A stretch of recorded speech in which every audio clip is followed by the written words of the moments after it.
అందరికీ నమస్తే। ఈరోజు ఇక్షోడ ఫారెస్ట్ ఆఫీసు మా రైతులు బసారత్న మండలం గంగాపూర్ రైతులు రావడం జరిగింది। ఇది ఒక గంగాపూర్ సమస్యనే కాదు, ప్రతి వర్షాకాలం వచ్చిందంటే ఇక్కడ వ్యవసాయ భూముల్లో బీసీ ఎస్సీ ఎస్టీల ఒక చిన్నకారు పేద రైతుల భూముల్లో మన ఇవి ఫారెస్ట్ భూములు అని చెప్పేసి వాళ్ళు మంచి శుభ్రపరుచుకున్న తర్వాత దున్నుకున్న తర్వాత విత్తనాలు కొనుక్కొని అప్పుల పాలయ్యి పంట పోసుకునే సమయంలో ఈ భూములు అటవీకి సంబంధించినటువంటి అని చెప్పేసి ఇలా జరుగుతూ ఉంది। ఇది చాలా బాధాకరమైనటువంటి విషయము। గవర్నమెంట్ ఎస్సీ ఎస్టీ భూములు బీసీల భూములే కనిపిస్తాయా? అటవీ పార్క్ అని పేరు చెప్పి ఇంకోటి శ్మశాన వాటిక అని చెప్పేసి ఇంకోటి క్రీడా మైదానం అని చెప్పేసి ఈ బీసీ ఎస్సీ ఎస్టీల భూముల్ని ఇచ్చేస్తూ ఉన్నాయి।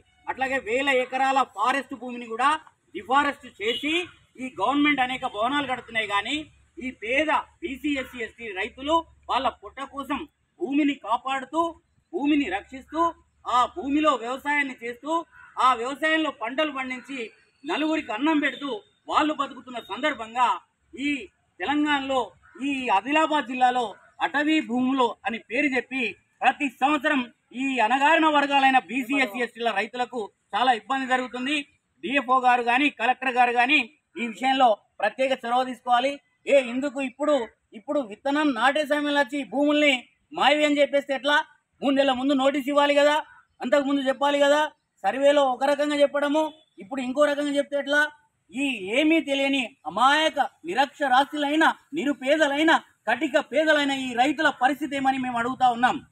ఇప్పటికే ఎరువులు కొనుక్కున్నారు, పత్తి విత్తనాలు కొనుక్కున్నారు, అప్పుల పాలైనరు। ఈ అప్పుల పాలై ఎరువులు కొనుక్కొని 10-20 వేల రూపాయలు ఖర్చు చేసుకొని పొలాలని దున్నుకొని పెట్టుకుంటే ఈ భూమి మీది కాదనంటే ఎక్కడ పోవాలా? ఏ గోడ కుదుకొని కావాలా మా రైతాంగం అని మేము అడుగుతా ఉన్నాం ఈ అధికారులను, ఈ ప్రభుత్వాన్ని।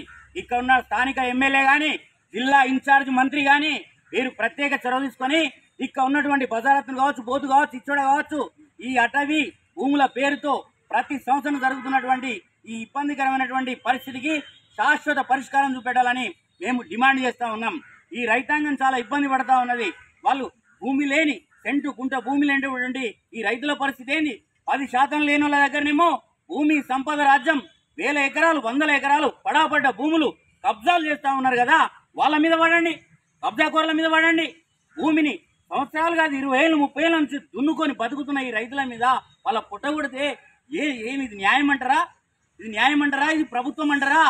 కాబట్టి దయచేసి ఈ కాంగ్రెస్ ప్రభుత్వానికి అట్లాగే ఉన్నటువంటి జిల్లా పాలనా యంత్రాంగానికి అటవీ జిల్లా అధికారులకు మేము ఒక్కటే విన్నవిస్తున్నాం, డిమాండ్ చేయట్లే అయ్యా, రిక్వెస్ట్ చేస్తా ఉన్నాం, మా రైతులకు అన్యాయం చేయకండి।